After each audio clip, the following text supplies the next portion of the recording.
Hi, Teela Jammers. How are you doing? So, hope you're well. Hope life is treating you good. I'm bringing you quite a different topic today. So, it's all about learning styles.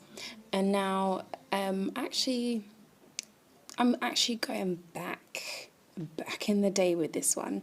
I first learned about this when I was it uni or college? You see, that's what I'm saying. I'm going back and long time, a long time ago.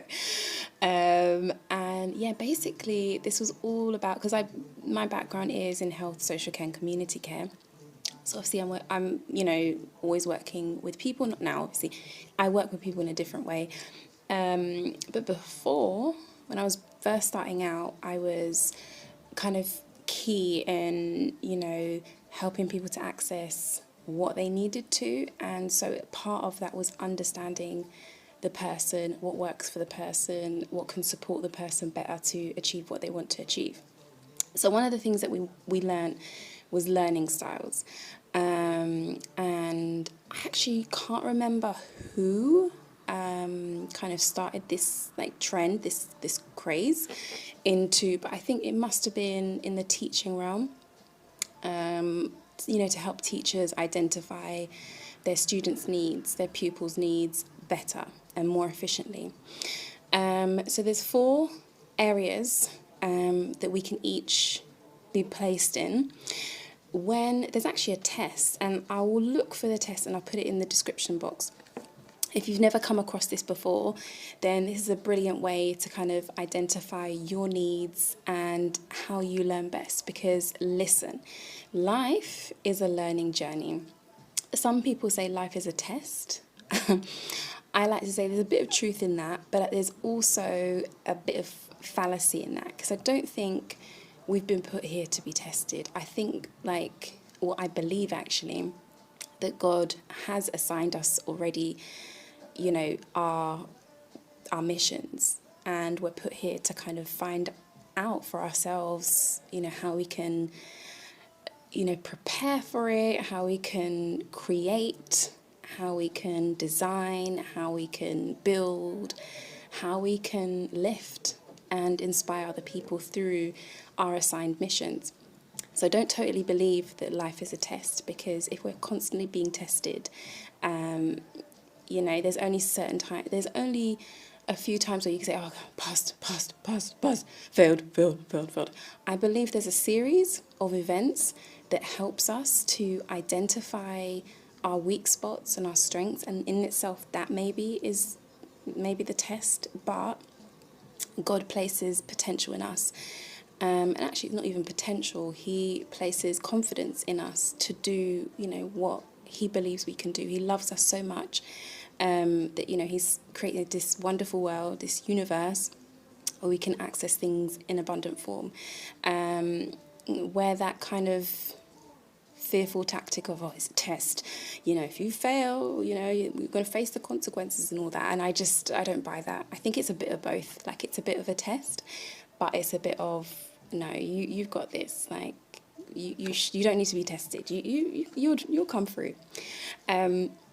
So yeah, let's get back to the subject of learning styles. Now, knowing your learning styles. Sorry, I'm getting a bit distracted. I'm like close to the window. I'm just like people watching. So your learning styles can help you utilize different techniques that can bring out the best in you. And it's really about allowing you to reflect on what best suits you in terms of your learning. Now, I think I mentioned this in the last video. If you are on a journey of self-reflection, awareness, awakening your spirit, your soul, if you are in a process of recovery, and I don't really like that word because no one recovers. You are already a beautiful being, a wholesome being, and it's just coming to that awareness that you are love. So no one's recovering. We are who we are. It's just remembering. It's just about remembering who you are. Reflecting. And then the last part is just, knowing how you learn so that you can go about your life taking in the information that is necessary for you to go about your journey as you are. So let's get to the nitty gritty. There's 4, like I mentioned before, and the first one, I'm not doing this in order actually. The first one that I'm going to mention is kinesthetic. So kinesthetic is all about practical. It's all about learning as you do. And I don't know whether I mentioned this before. These 4 styles, these 4 learning styles, like literally you can be up and down the scale. Sometimes it's not linear. It's not that you're one. It's not that you're always going to be one. You might be one for a certain job or one for a certain area in your life, and then another one in a certain area. Or you might be a collective. So I just put that out there so that you don't think, oh my God, I'm doing this test and that's what I am right now, or that's what I am going to be.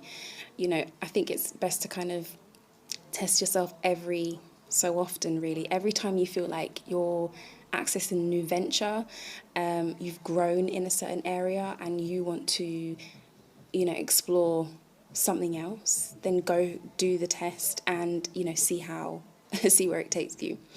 So, as I'm saying, the kinesthetic learner is, and I'm actually doing this from memory, so don't misquote me. She said it's this and it's not. I'm literally going from memory. I said it at the beginning. I'm going back, so it's not going to be as great. So, kinesthetic learner is a learner that does practical. So they, like, for example, you're on the job. Let's take, for example, you're on a job and, they ask you to go on the till. So, they get you a client then and there, and, you access the till as you learn, how to serve the customer, take the money, make sure it's input in the till properly. That's kinesthetic learner. So someone that actually thrives on doing the job as they learn. The next one is reading and writing, and this is actually my area. I prefer to, if you notice me looking to the side, I'm looking at my notes. I prefer pen and paper is just my thing. I like that physical element where I'm putting words down, and I think this is why I'm very creative in terms of songwriting.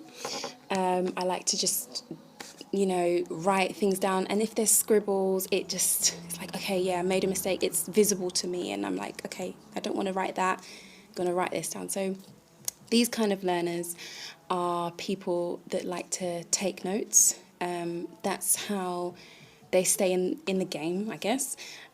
That's how they stay learning. They learn from taking information and writing in their own type of form. I have my own ways of writing, so I'll bullet point, or sometimes I'll paraphrase. When I'm coming to remember, if you take that as a key word, when I'm coming to remember what I need to know, what I've learned, then I've got it in my head as I see it, not as I've been taught. Because sometimes when we're taught something word for word, if it's in a repetitive way, it doesn't actually set in us. It actually becomes not valuable because we're taking in something that someone else is like, this is how you do it. Whereas when you actually understand for yourself, okay, this is how this goes, this is what this means, it kind of actually resonates with you better. And it's more authentic and genuine to understand something for yourself than for someone to kind of feed it to you in a I can't say that word, repetitive way. So the next one is auditory. This is also a favourite of mine, and I think a lot of people will gravitate toward auditory as well. Auditory is what it says on the tin. Auditory is all about hearing. So when you hear something, naturally you're like, oh, what does that mean? And, you take it from there. I think that's why we have teachers, teaching. They have to, for example, children learn from teachers that are quite, jumpy and bubbly. They have that tone that keeps them active and attentive. And then as you grow older, it's about listening in a way that is, kind of interesting to you. So, obviously when you get to post 16, you're able to choose whatever subject you kind of want to go into, or you can just go into work. But yeah, from there, hearing is something that is very valuable. And I think, like I said in the last video, when you are able to listen, you're able to take in what's necessary for you, then, you're more likely to learn from there. The last one is visual. So again, that's another easily like read one. Visual is all about pictures, all about images, all about what we see. And some people, like, I guess in this realm, it's more for children. But I would say the majority of the time, like with adults, we do value imagery. Like, say, like in a presentation, it's a bit boring when you just see loads of writing and loads of talking. Like, sometimes it's good to do a nice infographic with images of graphs, or like weird people, like, you've got the funny eyes and the spiky hair, and you're like, what is that? It kind of excites you a little bit, and you're like, oh, okay, I get it, I see,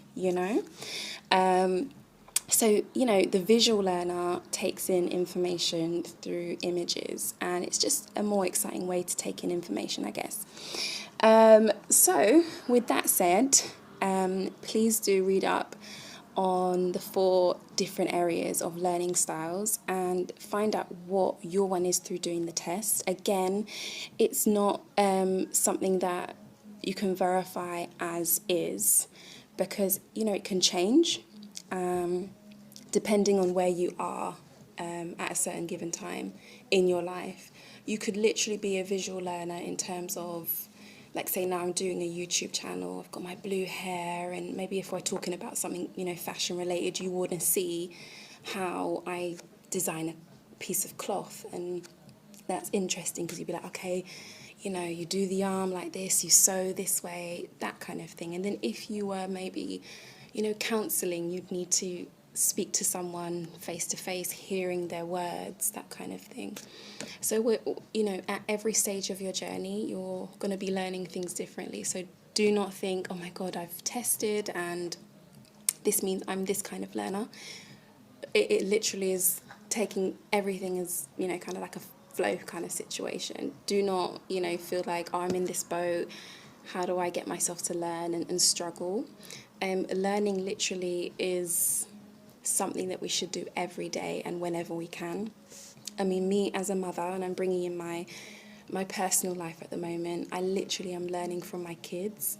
They teach me every day, literally even about looking after myself. The funny thing is, I'm supposed to be looking after, so the things that I learn, they reflect back to me. Like, I've done a lot of meditation, a lot of breathing techniques.